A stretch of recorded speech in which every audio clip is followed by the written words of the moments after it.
अब बात करेंगे हिमाचल मानसून सत्र की। आज मानसून सत्र का चौथा दिन है और आज 11 बजे यानी कि थोड़ी देर बाद सदन की कार्यवाही शुरू होने वाली है। हिमाचल विधानसभा में आज बेसहारा पशुओं का मामला गूंजेगा। कांग्रेस विधायक भवानी सिंह पठानिया ने इस मामले पर चर्चा की मांग रखी थी। प्रश्नकाल में भी आज सत्ता पक्ष और विपक्ष आमने सामने हो सकता है। तो एक बार फिर नोकझोंक सत्ता पक्ष और विपक्ष में आज मानसून सत्र के चौथे दिन देखने को मिलेगी। प्रदेश में आवारा पशुओं की समस्या दिन ब दिन विकराल रूप लेती हुई नजर आ रही है। आप जब भी हिमाचल प्रदेश बिलासपुर से होकर जाएंगे तो आप रास्ते में देख सकते हैं कि अक्सर आवारा पशु आपको वहां पर नजर आएंगे। तो यही मुद्दा आज मानसून सत्र के चौथे दिन गूंजता हुआ नजर आएगा।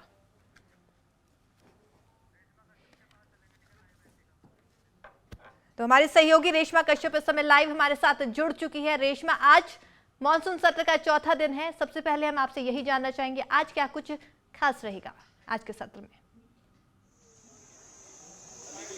जी श्रेया, मैं आपको बताना चाहूंगी कि आज चौथा दिन है और आज के दिन जो प्राइवेट मेंबर डे है आज वो रहेगा, जिसमें 4 जो विधायक है विधेयक रखेंगे अपना और जिसमें से 2 पारित किए जाएंगे। आपको मैं बताना चाहूंगी कि आज की जो सदन की कार्यवाही है वो प्रश्नकाल के साथ शुरू होने वाली है और प्रश्नकाल में अलग अलग विभागों से संबंधित जो प्रश्न है यहाँ पर पूछे जाएंगे। शिक्षा विभाग से संबंधित, इसके अलावा जो NHI और PWD विभाग से संबंधित जो सवाल है यहाँ पर पूछे जाएंगे।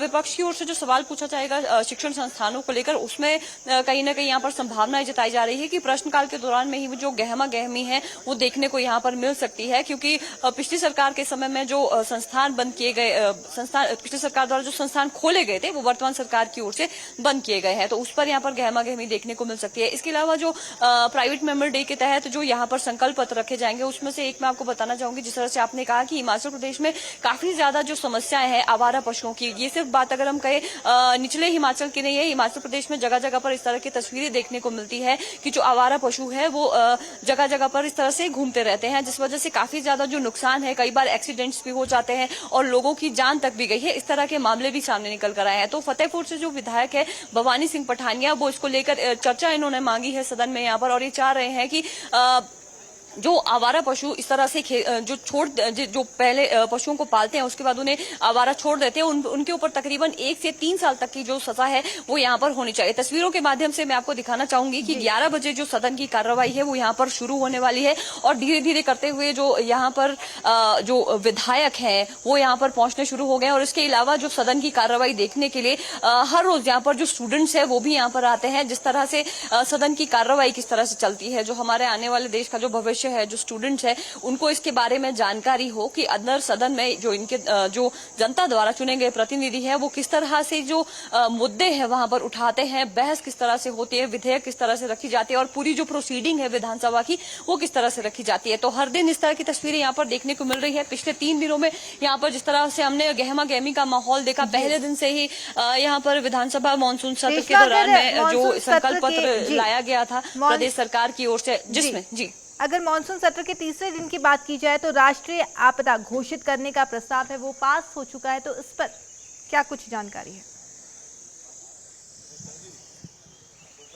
जी श्रेया, मैं आपको बताना चाहूंगी कि कल काफी देर शाम तक, क्योंकि जब तक मुख्यमंत्री का जवाब नहीं आया था उसके बाद ही इसे ध्वनिमत से पारित किया गया और जो चर्चा यहाँ पर रखी गई थी 102 नियम के तहत पहले दिन से ही चर्चा इसमें शुरू हो गई थी और पिछले कल तक चली और ध्वनिमत से इस यहाँ पर जो संकल्प पत्र है उसे पास भी किया गया और जो अब ये जो प्रपोजल है वो केंद्र सरकार को यहाँ पर भेजा जाएगा। लेकिन जो विपक्ष है कहीं ना कहीं हम कह सकते हैं उन्होंने सीधे तौर पर इसका विरोध भी नहीं जताया और समर्थन भी नहीं किया, जिस वजह से यहाँ पर कहीं ना कहीं जो सवालिया निशान है वो विपक्ष के ऊपर यहाँ पर लग रहा है। और मुख्यमंत्री ने जैसे ही संकल्प पत्र यहाँ पर पारित हुआ है उसके बाद उन्होंने कहा है कि ये पिछले कल का जो दिन है वो काला दिन रहा है हिमाचल प्रदेश के लिए, क्योंकि जो भाजपा है वो इस पर कहीं ना कहीं राजनीतिक जो रोटियां हैं वो सेक रही है।